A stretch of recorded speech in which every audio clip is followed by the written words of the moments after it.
Have you ever heard your good intentions misunderstood? Or maybe you try and reconcile with someone, you try to help, but instead of gratitude, you're met with suspicion or even hostility. And this is actually one of the most discouraging experiences we can have in life, right? We try to help out, but we are met in the wrong way, or we're misunderstood. And that's what we're going to see in 2 Samuel chapter 10, because David is going to send ambassadors of compassion after the death of a foreign king, we're going to see. And instead, the ambassadors are going to be humiliated, they're going to be shamed, and then they're going to be sent home with disgrace. So he wanted to act with mercy, but then we get a war afterwards.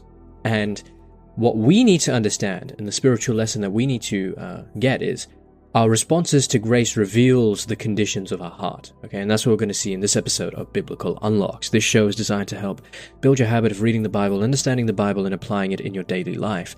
If you enjoy episodes like this, please consider following and rating the show. It's free, it helps you out a lot, and you can always change your mind later.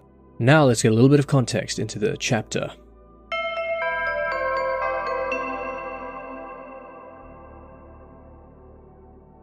Okay, so in 2 Samuel chapter 9, we saw that David displayed a lot of kindness to Mephibosheth, and now David is going to extend that kindness beyond Israel's borders. We are going to see Nahash, king of the Ammonites, and we see that he's died, okay? And David remembers that Nahash had previously shown him some form of kindness, though the details aren't actually recorded. And he wants to honor the relationship that he had with Nahash. So David sends a delegation to comfort Nahash's son, and his name is Hanun, during his mourning. And instead of receiving David's ambassadors as friends, Hanun listens to suspicious advisors who actually accuse David of espionage. And we're going to see a public act of humiliation, right? Hanun shaves off half the ambassadors' beards. Okay, it's going to sound a little bit odd, but that's what happens. And cuts their garments in half, exposing them and then sending them away. And what we see is that they actually realize that they've provoked Israel, the Ammonites, and they hire Aramean or Syrian mercenaries from several kingdoms. And then David responds by sending Joab and the army. So we're going to have a war afterwards just because of this. And surrounded on two fronts, Joab is going to divide his forces and delivers one of the Bible's greatest speeches on courage and trust in God's sovereignty. And Israel, there's spoilers here, but we're going to see it anyway. Israel's going to win a decisive victory, and the Arameans become unwilling to assist the Ammonites again. So, let's have a read. Let's read verses 1 to 8. Focus here is going to be David's ambassadors. They're going to be humiliated, and the Ammonites are going to start preparing for war. Verse 1. Sometime afterward, the king of the Ammonites died, and his son Hanun succeeded him. David said, I will deal loyally with Hanun, son of Nahash, just as his father dealt loyally with me. So David sent envoys to console him concerning his father. When David's envoys came into the land of the Ammonites, the princes of the Ammonites said to their lord Hanun, Do you really think that David is honoring your father just because he has sent messengers with condolences to you? Has not David sent his envoys to you to search the city, to spy it out, and to overthrow it? So Hanun seized David's envoys, shaved off half of the beards of each, cut off their garments in the middle at their waists, and sent them away. When David was told, he sent to meet them, for the men were greatly ashamed. The king said, Remain at Jericho until your beards have grown, and then return.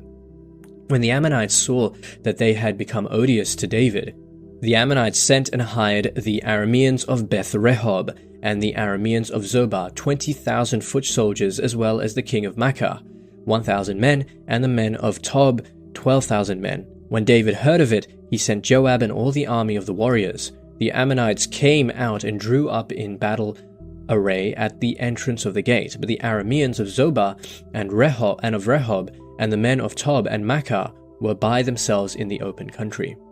Okay, so the first thing that we see here is that David shows kindness to the Ammonites, so I'll show kindness to him because his father had shown kindness to me. And David, he has no obligation to do this, but he does it anyway.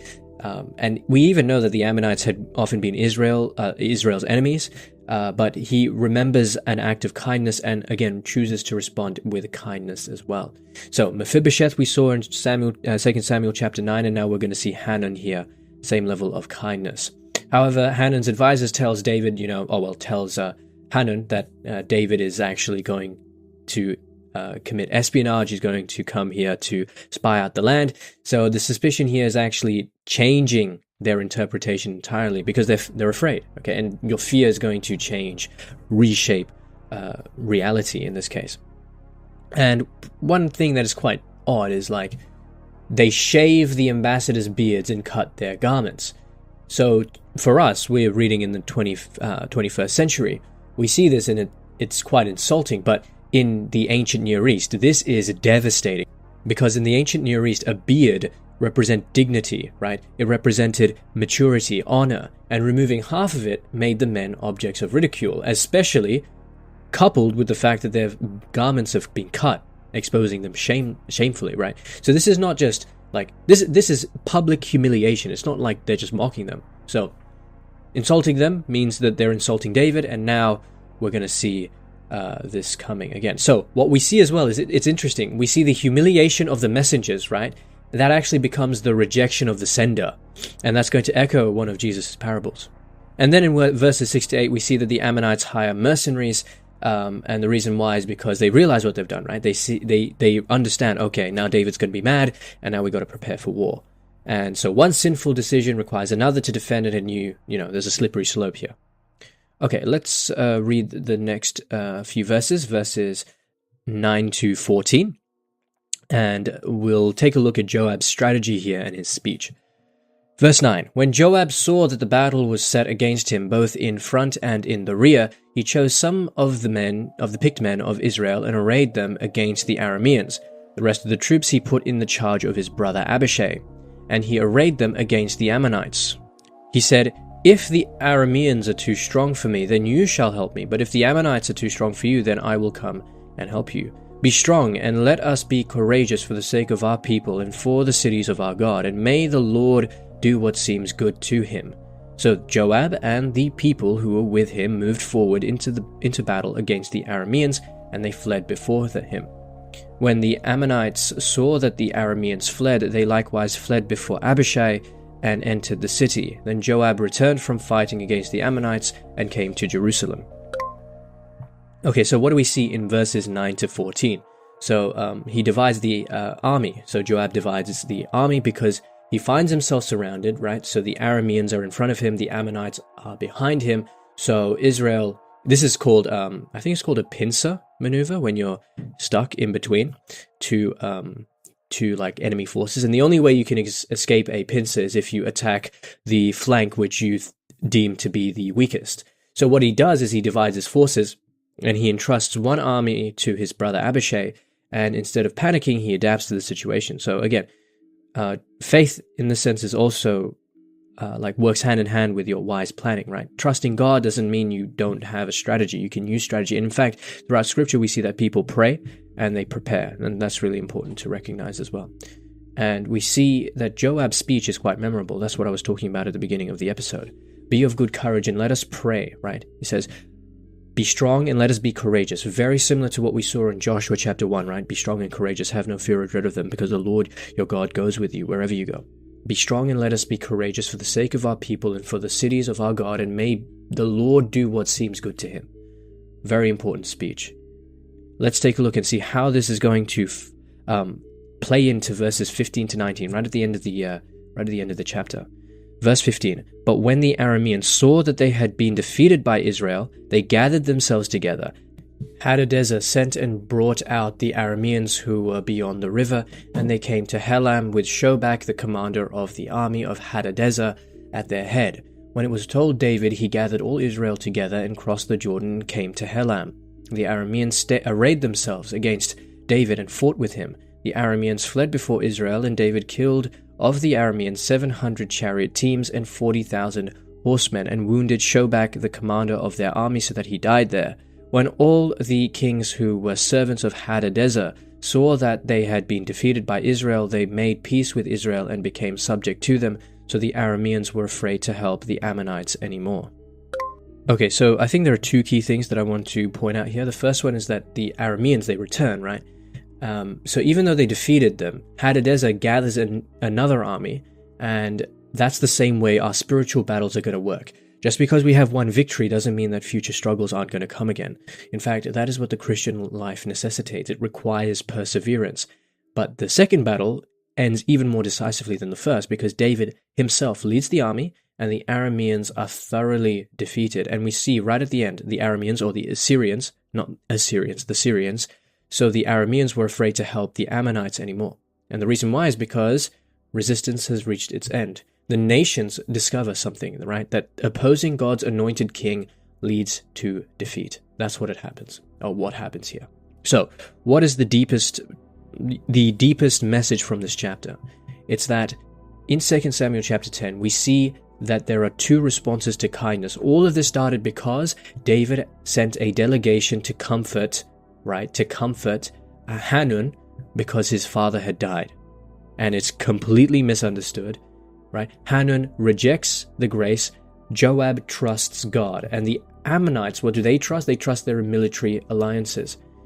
And we see that David's kingdom is ultimately built upon faithfulness, and the other one is built on suspicion and pride. And this chapter is reminding us that grace is not forced upon anyone. It has to be welcomed. But the same way Hanun rejected grace, we can also reject grace. And rejecting grace does not produce freedom. It actually deepens our conflicts. Let's see how this chapter fulfills Jesus Christ.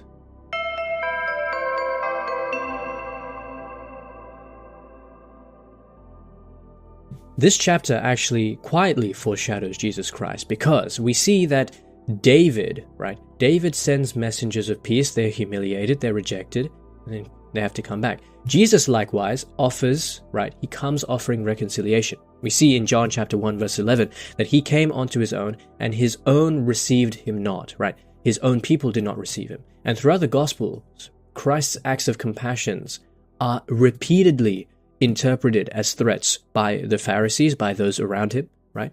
So for example, his miracles, they provoked hostility, right? His mercy, people didn't understand. His ambassadors were going to be persecuted. The ambassadors of Christ, the early church, were persecuted. But unlike David, Jesus doesn't respond just with military victory, because he is the one that bears the humiliation himself. It's interesting, right? Jesus also has his beard pulled. Well, that's what it says in Isaiah chapter 50 verse 6, in the chapter about the suffering servant, which is related to Jesus. In Psalm chapter 22 verse 18, we see that his garments are going to be divided, and that's exactly what we see in the Gospels as well. He endures public shame, right? Not because he deserves it, but to reconcile himself to those who rejected him. So the humiliation that is suffered by David's servants points towards the infinitely greater humiliation that was going to be suffered by Jesus Christ. However, his apparent defeat actually becomes the ultimate triumph, because through the cross he defeats sin, death, and Satan, and establishes peace for all who receives his invitation. And I just want to read to you the parable of the tenants, because Jesus is going to tell you something in this chapter, and it's quite similar to what happens in this chapter in 2 Samuel chapter 10. So in the parable of the tenants we read, "Listen to another parable. There was a landowner who planted a vineyard. He put a wall around it, dug a wine press in it, and built a watchtower. Then he rented the vineyard to some farmers and moved to another place. When the harvest time approached, he sent his servants to the tenants to collect his fruit. The tenants seized the servants. They beat one, killed another, and stoned a third. Then he sent other servants to them, more than the first time, and the tenants treated them the same way. Last of all, he sent his son to them. 'They will respect my son,' he said. But when the tenants saw the son, they said to each other, 'This is the heir. Come, let us kill him and take his inheritance.' So they took him and threw him out of the vineyard and killed him. Therefore, when the owner of the vineyard comes, what will he do to those tenants?" "He will bring those wretches to a wretched end," they replied, "and he will rent the vineyard to other tenants who will give him his share of the crop at harvest time."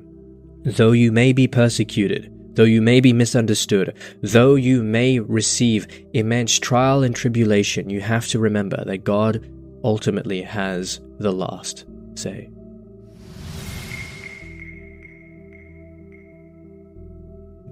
Alright, so how can we apply this chapter in our everyday life?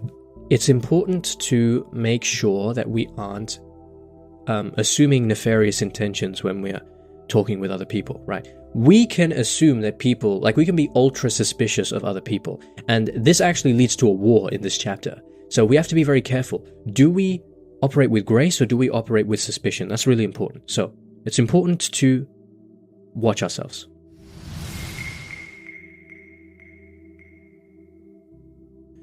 Alright, so that's it for this episode of Biblical Unlocks. We saw that David's kingdom continues to be marked by kindness, even towards his former enemies.